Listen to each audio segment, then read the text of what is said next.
नमस्कार, आप देख रहे हैं आर्या न्यूज। मैं हूं आपके साथ पल्लवी सिंह। उत्तर प्रदेश में 2022 में चुनाव होना है और ये चुनाव किसी सियासी दंगल से कम नहीं है जिसकी बिसात बिछना शुरू हो गया है।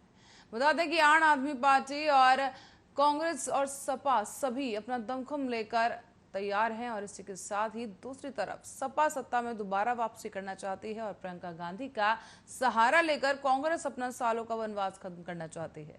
तो वहीं बीजेपी को 2024 में भी सत्ता में वापस आना है और राजनीति के गलियारों में कहते हैं कि दिल्ली का रास्ता उत्तर प्रदेश से होकर गुजरता है। ऐसे में अपने हाथों से बीजेपी सत्ता को फिसलते देखना नहीं चाहेगी। उत्तर प्रदेश के दिल में क्या है और क्या कुछ रणनीति तय की जा रही है, देखिए इस रिपोर्ट।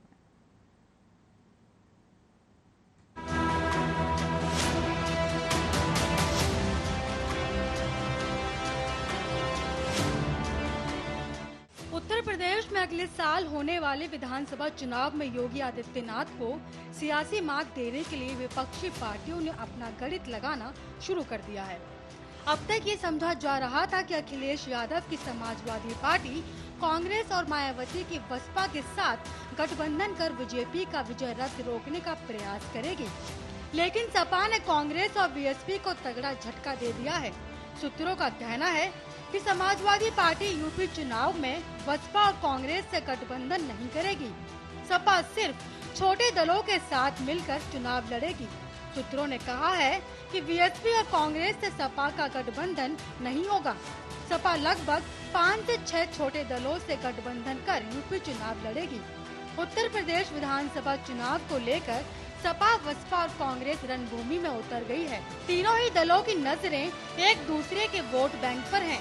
इन दिनों मायावती लगातार ट्वीट के जरिए सपा पर निशाना साध रही हैं।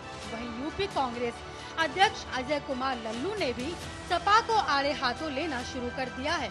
ऐसे में इन तीनों विपक्षी पार्टियों का यूपी चुनाव में एक साथ आना लगभग नामुमकिन है। इन पार्टियों ने छोटी पार्टियों के साथ अपना समीकरण बिठाना शुरू कर दिया है। फिलहाल सपा का आरएलडी, महान दल और जनवादी पार्टी के साथ गठबंधन है। कहा जा रहा है कि सपा छोटे दलों के लिए 35 से 40 सीटें छोड़ सकती है।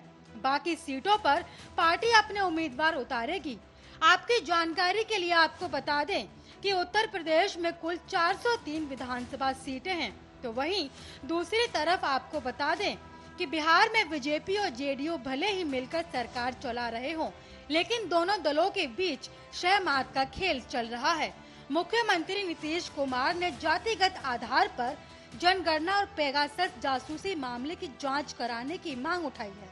नीतीश और उनकी पार्टी जेडीयू एक के बाद एक कई ऐसे मुद्दों को हवा दे रहे हैं जो बीजेपी और मोदी सरकार की असहज करते हैं। सीएम नीतीश कुमार की दोनों ही डिमांड से बीजेपी की मुश्किलें बढ़ सकती हैं, क्योंकि वे एनडीए के सहयोगी दल के पहले ऐसे नेता हैं जिन्होंने पेगासस मामले में जांच और जातिगत जनगणना कराने की मांग की है। वहीं जेडीयू संसदीय दल के नेता उपेंद्र कुशवाहा ने रविवार को कहा कि मुख्यमंत्री नीतीश कुमार भी पीएम मटेरियल हैं। इतना ही नहीं, जातिगत जनगणना की मांग पर नीतीश और तेजस्वी यादव एक मत हैं और दोनों ही नेताओं के बीच हाल ही में मुलाकात हुई। नीतीश कुमार के बदले सुर को लेकर बीजेपी भले ही आंख दिखा रही है, लेकिन फिलहाल ये तनातनी महज तनातनी तक ही सीमित रहने वाली नहीं है और इसे किसी राजनीतिक बदलाव की वजह बनते ही देखा जा रहा है। इसके कारण भी हैं और वो बिहार में नहीं बल्कि यूपी की राजनीति से जुड़े हैं, जहां 7 महीने के बाद विधानसभा चुनाव हैं। तो वहीं यूपी में नीतीश के कुर्मी समुदाय की काफी आबादी है, जो बीजेपी का परंपरागत वोटर माना जाता है। उत्तर प्रदेश के जातिगत समीकरणों पर नजर डालें तो इस राज्य में सबसे बड़ा वोट बैंक पिछड़ा वर्ग है। यूपी में सवर्ण जातियां 19% हैं, जिसमें ब्राह्मण करीब 10%, 6% राजपूत और बाकी वैश्य, भूमियार और कायस्थ हैं। पिछड़े वर्ग की संख्या 39% है, जिसमें यादव 10%, कुर्मी, कुशवाहा, सैतवार 12%, जाट 3%, मलाह 5%, विश्वकर्मा 2% और अन्य पिछड़ी जातियों की तादाद 7% है। इसके अलावा प्रदेश में अनुसूचित जाति 25% है और मुस्लिम आबादी 18% है। कुर्मी, कुशवाहा, सैतवार मिलकर 12% वोट हैं, जिस पर बीजेपी अपनी पैनी निगाह रखी हुई है। पूर्वांचल और अवध के बेल्ट में करीब 32 विधानसभा सीटें और 8 लोकसभा सीटें ऐसी हैं जिन पर कुर्मी, पटेल, वर्मा और कटियार मतदाता चुनावों में निर्णायक भूमिका निभाते हैं। पूर्वांचल के कम से कम 16 जिलों में कहीं 8 तो कहीं 12% तक कुर्मी वोटर राजनीतिक समीकरण बदलने की हैसियत रखते हैं। यूपी में रामस्वरूप वर्मा और सोनेलाल पटेल के बाद और इनके नहीं रहने पर देश में कुर्मी के बड़े नेता के तौर पर नीतीश कुमार ही हैं। जाहिर है कि बिहार के साथ साथ यूपी चुनावों में भी बीजेपी के लिए जरूरी है कि वो नीतीश को नाराज ना होने दे। नीतीश भी शायद इसे समझ रहे हैं और जानकर मानते हैं कि उनके तेवरों के पीछे भी यही कारण है। उत्तर प्रदेश में 2022 में 75 सीटों पर विधानसभा चुनाव होने वाले हैं, जिसे लेकर राजनीतिक पार्टियां एक्टिव मोड में हैं। भारतीय जनता पार्टी के दिग्गज नेता और यूपी के मुख्यमंत्री योगी आदित्यनाथ ने चुनावी विषाद की राजनीति और प्लानिंग पर मंथन का दौर तेज कर दिया है। 2022 का चुनाव योगी के लिए अग्नि परीक्षा होने जा रही है। संघ से लेकर बीजेपी के तमाम संगठन राज्यों में एक्टिव हो गए हैं। प्रधानमंत्री नरेंद्र मोदी 15 जुलाई को लखनऊ में अपने संबोधन में सीएम योगी की जमकर तारीफ की थी, तो विपक्ष प्लानिंग में जुटा हुआ है। कांग्रेस, समाजवादी पार्टी और बसपा भी रणनीति बना रही है। अब देखना ये होगा कि सीएम योगी 2022 में विपक्ष को धराशायी पाने में सफल हो पाते हैं या नहीं। Special desk RA news.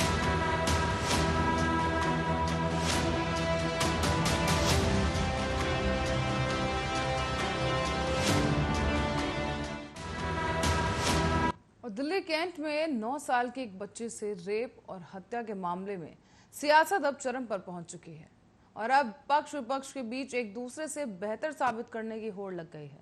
तो वहीं पीड़ित परिवार से इस पूरे मामले में सियासी कलह दूर करने के चलते इसके बावजूद जो कांग्रेस और पूर्व कांग्रेस के जो अध्यक्ष हैं राहुल गांधी पीड़ित परिवार से मिलने वहां पहुंचे। इसी के साथ ही सीएम केजरीवाल भी वहां पहुंचे, जहां उन्हें लोगों का विरोध का सामना करना पड़ा है। और अब बीजेपी के राष्ट्रीय प्रवक्ता संबित पात्रा ने विपक्ष पर कटाक्ष करते हुए वो नजर आए।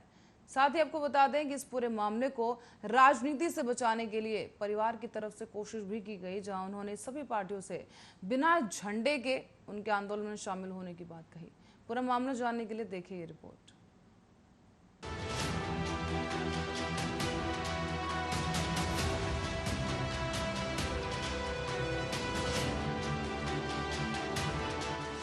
एक 9 साल की बच्ची की दर्दनाक मौत हो गई। पीड़ित परिवार इंसाफ की गुहार लगा रहा है। इंसानियत फिर एक बार शर्मसार हो गई। पर इन सबके बीच सियासत के सेनापति अपनी राजनीति चमकाने के लिए भी अवसर ढूंढने की फिराक में है।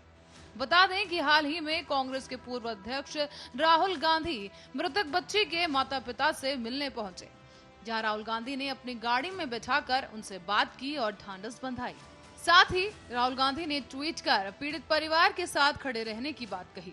लिखा कि माता पिता के आंसू सिर्फ एक बात कह रहे हैं कि उनकी बेटी, देश की बेटी, न्याय की हकदार है और इस न्याय के रास्ते पर मैं उनके साथ हूं।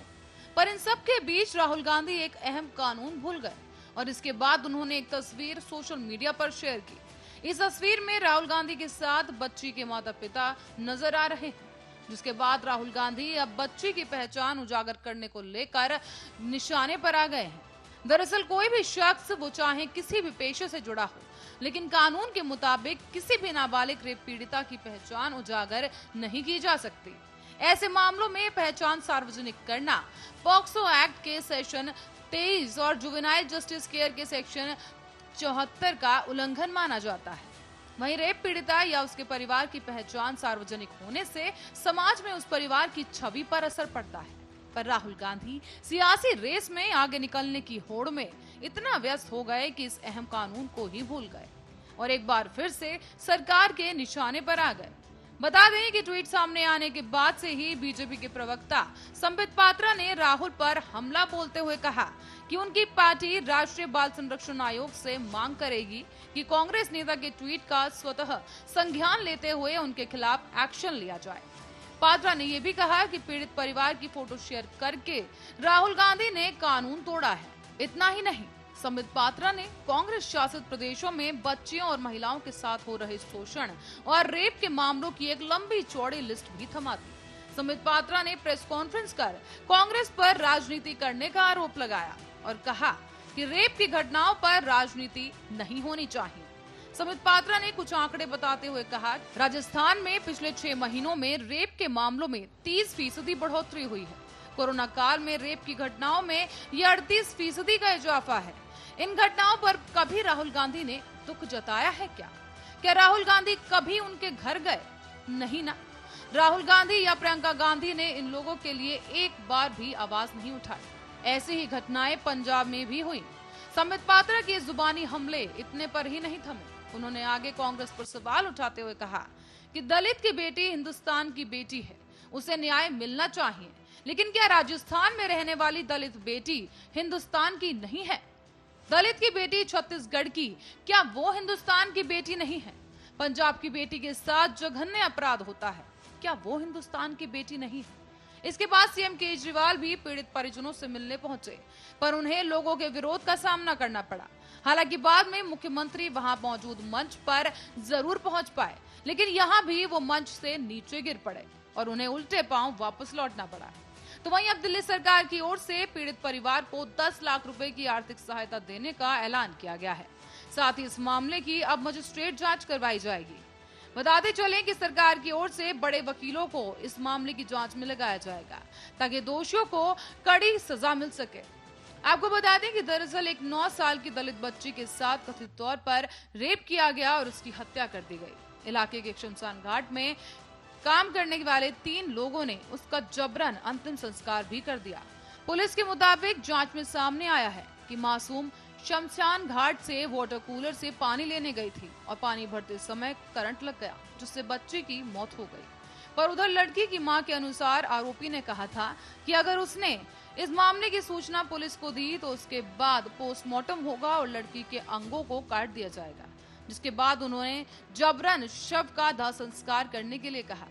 बच्ची की मां मदद के लिए चिल्लाई। इसके बाद इलाके के लोगों ने शव को चिता से नीचे उतारने में मदद की और अवशेषों को पोस्टमार्टम के लिए भेज दिया गया। लेकिन अवशेषों से मौत के कारणों का पता नहीं चल सका है। लेकिन बच्ची के परिजन इसे रेप और हत्या का मामला बताकर इंसाफ की गुहार लगा रहे हैं। हालांकि आरोपियों को हिरासत में ले लिया गया है और आगे की कार्रवाई की जा रही है। Special report, Arya news.